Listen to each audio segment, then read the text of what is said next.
Hello hi and welcome to everyone. Kamal की तरफ से सभी को नमस्कार। इंडियन डिफेंस एकेडमी के यूट्यूब चैनल पर आप सभी का स्वागत है।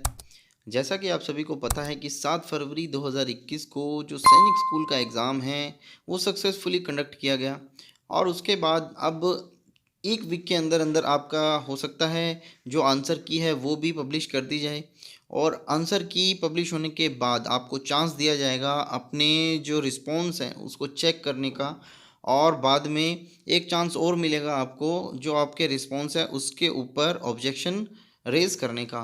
ऑब्जेक्शन रेज़ करने के बाद आपका रिज़ल्ट आएगा कुछ दिन के बाद, उसके विद इन द 15 डेज़ आपका रिज़ल्ट आ जाएगा और रिज़ल्ट के बाद एक मेरिट लिस्ट आपकी बनकर आएगी। अब वो मेरिट लिस्ट के ऊपर बहुत सारे पेरेंट्स के क्वेश्चंस थे। आज पेरेंट्स का एक हमें सुबह कॉल भी आया था, उन्होंने हमसे क्वेश्चन पूछा था कि अगर जो दो बच्चों के मार्क्स हैं जो वो टाई हो जाते हैं तो उस केस में किस बच्चे को प्रेफरेंस मिलेगी। तो अगेन हमारे पास जो जवाब है बिल्कुल ऑफिशियल जवाब है, कोई थर्ड पार्टी से उठाया गया डेटा नहीं है।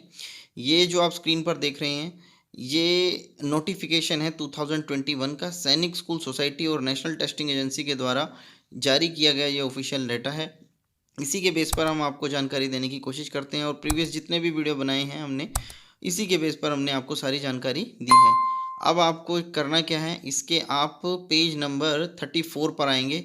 यहाँ पर आप देखेंगे आपका ये 12.6 नंबर का जो कॉलन है, तो यहाँ पर आप देख सकते हैं 12.6 के अंदर inter select merit of candidate in case of tie.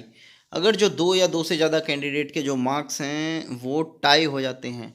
Tie means अगर जो फर्स्ट कैंडिडेट हैं 6 क्लास के लिए हम एग्जांपल ले रहे हैं उसके 290 मार्क्स बनते हैं, सेकंड कैंडिडेट हैं उसके भी 290 बनते हैं, थर्ड कैंडिडेट हैं उसके भी 290 बनते हैं और एक फोर्थ कैंडिडेट हैं उसके भी 290 मार्क्स यहाँ पर बनते हैं।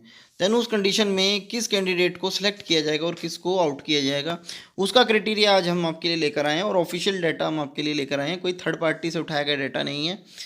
तो आप यहाँ देख सकते हैं कि क्राइटेरिया इन्होंने दिया है कि अगर जो सभी के जो मार्क्स हैं, जैसे मैं मान लेता हूँ कि first candidate, second candidate, third candidate हमारा और फोर्थ कैंडिडेट सभी के जो मार्क्स हैं 270 ही हैं, तो उस कंडीशन के अंदर जो मैथमेटिक्स के मार्क्स मिलाए जाएंगे। अब मैं मान लेता हूँ कि पहला जो कैंडिडेट है और फोर्थ कैंडिडेट है जो इन दोनों के मार्क्स मैथमेटिक्स में भी सेम है, तो उस कंडीशन में फिर हम इंटेलिजेंस के मार्क्स मिलाएंगे।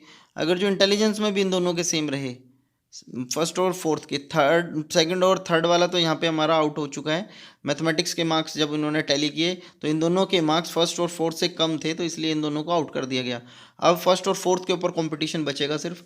तो फर्स्ट और फोर्थ के अंदर अगर जो मैथमेटिक्स में भी सेम है और इंटेलिजेंस में भी सेम है, देन उस कंडीशन में उनकी लैंग्वेज टेस्ट के ऊपर, जो हमारा इंग्लिश का था या हिंदी था, दोनों में से जो भी लैंग्वेज टेस्ट इन्होंने लिया था उनके ऊपर इनकी जो मार्क्स है वो टैली किए जाएंगे। अगर जो इन केस उसमें भी इनके मार्क्स अगर जो सेम रहते हैं, देन उस कंडीशन में जीके के मार्क्स टैली किए जाएंगे।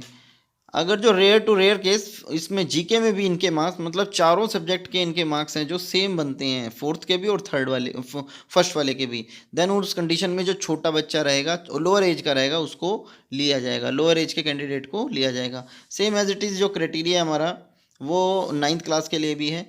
अगर जो इसमें भी अगर जो 4 कैंडिडेट के बराबर आ जाते हैं तो उनके पहले मैथमेटिक्स के मिलाए जाएंगे मार्क्स, फिर इंटेलिजेंस के मिलाए जाएंगे, इंग्लिश के, और फिर जो जनरल साइंस है, फिर सोशल साइंस है, और जो लास्ट में जो है लोअर एज वाले को लिया जाएगा। तो यहाँ पर ऐसे जो मेरिट लिस्ट बनने वाली है, अगर जो दो या दो से ज़्यादा कैंडिडेट हैं उनके जो मार्क्स हैं वो टाई हो जाते हैं, एक जैसे मार्क्स आ जाते हैं।